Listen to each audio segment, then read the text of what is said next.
being. Hey, what's going on, YouTube? Welcome to another episode of Out of the Den. Tonight, I'd like to talk to you about being a gray man and getting out of bad situations. You know, with the election coming up and how messed up, you know, everything is right now, and how crazy it's going to be once the results of the election are announced. You know, no matter who you're rooting for, it's going to be wild out there. So I wanted to talk about being a gray man or a gray woman. You know, being gray means being neutral, being not associated, being invisible. See, when you're a gray man, you blend in with this, you know, with everything around you. You know, so you want to dress nondescript. You know, like darker colors. You don't want to wear anything that has like big logos that stand out. You don't want to wear expensive brands.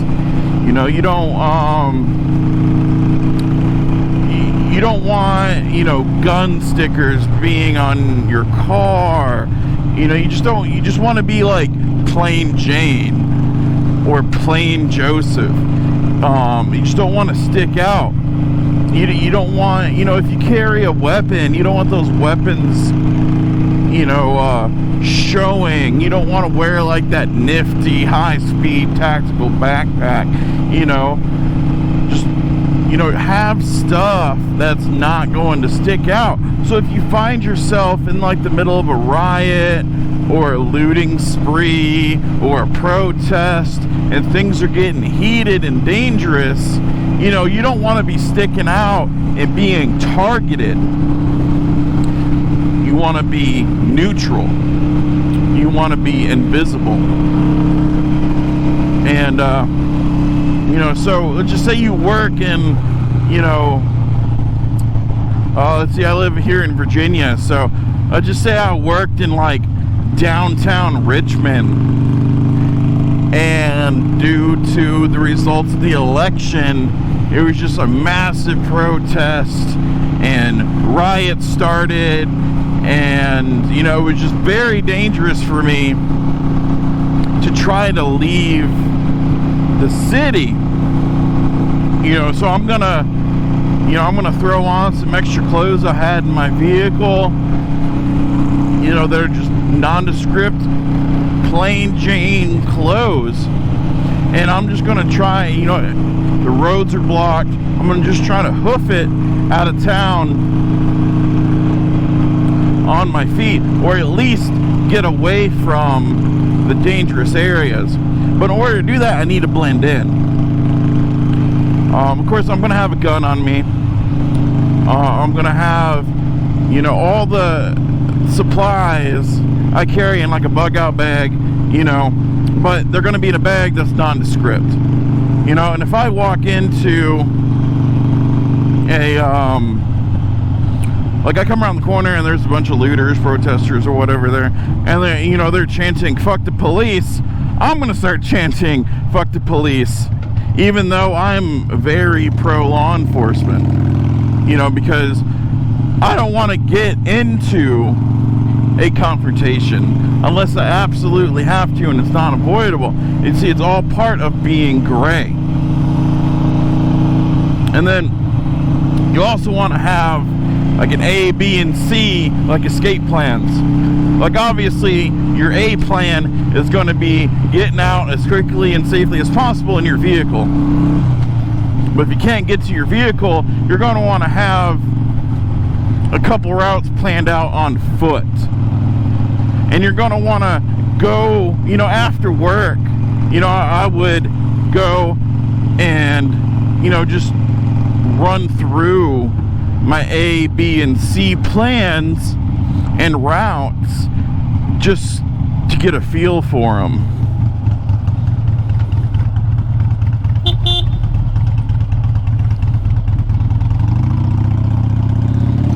Idiots.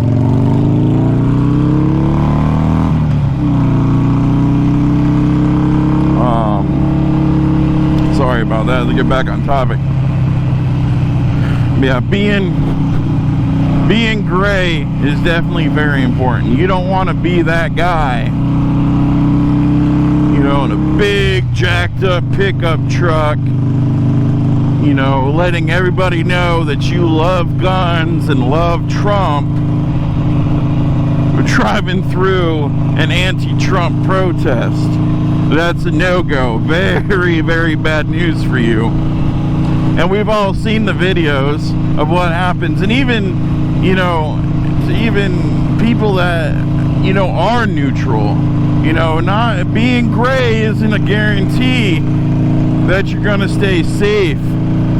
But it's better than advertising your support for the opposition of the situation that is happening, if that makes any sense. So let's go over it again. First off, A, B, and C, and so on and so forth, evacuation plans. 2, you want to have your supplies in a location where you can quickly access them, whether, you know, in a nondescript bag, whether that be in a locker at work, you know, a bag you carry with you to work, in your car. If you can't wear nondescript clothing to work, you know, keep an extra set of nondescript clothing in your bag. You know, I'd also keep, you know, maybe some cash or, you know, something like that, you know, because you might be able to, you know, throw someone $50 to leave you alone. You see, you never know. But so you got your plans, your equipment, your clothes. If you want to, you know, a sidearm or something.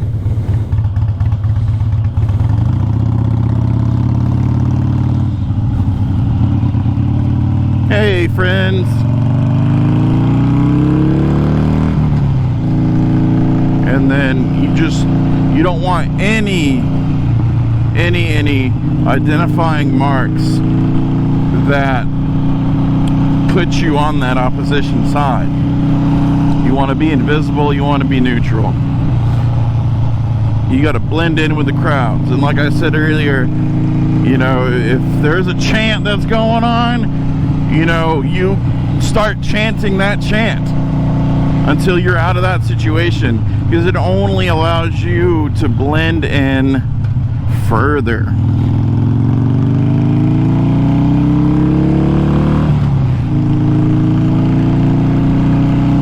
But I'm on my way to the meadery right now, guys.